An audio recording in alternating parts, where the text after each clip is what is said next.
गांव की बेटी के सरपंच पद पर चुनाव लड़ना। आप देख रहे हैं गलियारा टुडे और हरियाणा समाचार। मैं हूं इंद्रपाल चाहर।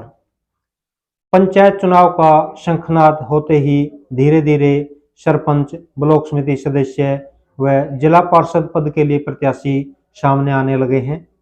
किस गांव से कौन सा प्रत्याशी मैदान में आ चुका है और कौन सा चुनावी मैदान में आने की तैयारी कर रहा है, इसका समाचार हम समय समय पर आपको देते रहेंगे।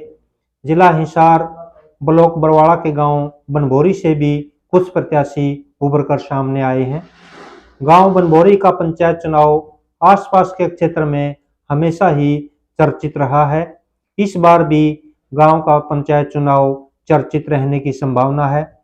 गांव बनभोरी के पंचायत चुनाव में पहली चर्चा तो तब हुई जब गांव का सरपंच पद SC वर्ग की महिला के लिए आरक्षित हो गया, क्योंकि काफी समय से कुछ प्रत्याशी सामान्य वर्ग के प्रत्याशी सरपंच पद की तैयारी कर रहे थे। इनमें कैप्टन चांदीराम सरपंच प्रतिनिधि 2010, सुरेंद्र चाहर सरपंच प्रतिनिधि 2016, मनोज चाहर, सनोप साधुराम, ये 3 प्रत्याशी काफी समय से सरपंच पद की तैयारी कर रहे थे।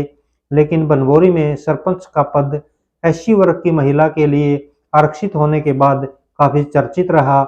इस बात की चर्चा कई दिनों तक क्षेत्र में होती रही कि बनभोरी का सरपंच पद SC वर्ग की महिला के लिए आरक्षित हो गया।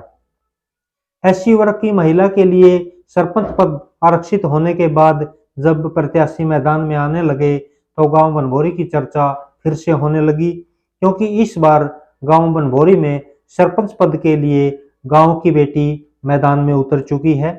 वाल्मीकि बिरादरी से संबंध रखने वाले चंडालिया गोत्र के श्री ईश्वर सिंह की लड़की कुमारी सुनीता देवी बनभोरी से सरपंच पद का चुनाव लड़ने जा रही हैं।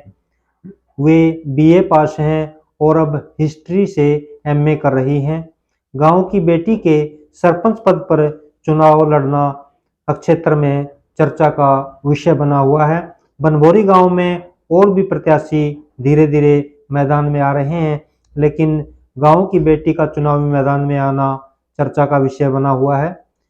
अगर 2016 के पंचायत चुनाव की बात करें तो गांव जुगलान में भी ज्योति समोता, डॉक्टर ऑफ सुरेंद्र समोता, ये भी गांव जुगलान की सरपंच बन चुकी हैं। ये लड़की भी BA पास थी और सरपंच बनने के बाद ज्योति समोता ने राजनीति के क्षेत्र में कदम रखा। ये जिला हिसार से JJP की महिला विंग की जिला अध्यक्ष बनी और नैना चौटाला द्वारा चुनाव से पहले जो हनेरी चुनरी चौपाल कार्यक्रम आयोजित किया जाता था, उसका संचालन ज्योति समोता करती थी। तो धीरे धीरे गांव की बेटियां भी सरपंच पद के लिए चुनाव लड़ रही हैं, ये एक नई बात है। तो आगे और कौन कौन प्रत्येक गांव में सरपंच पद के लिए, ब्लॉक समिति के लिए, जिला परिषद के लिए मैदान में आएंगे, इसकी जानकारी हम समय समय पर आपको देते रहेंगे। आप देखते रहिए गलियारा टुडे और हरियाणा समाचार।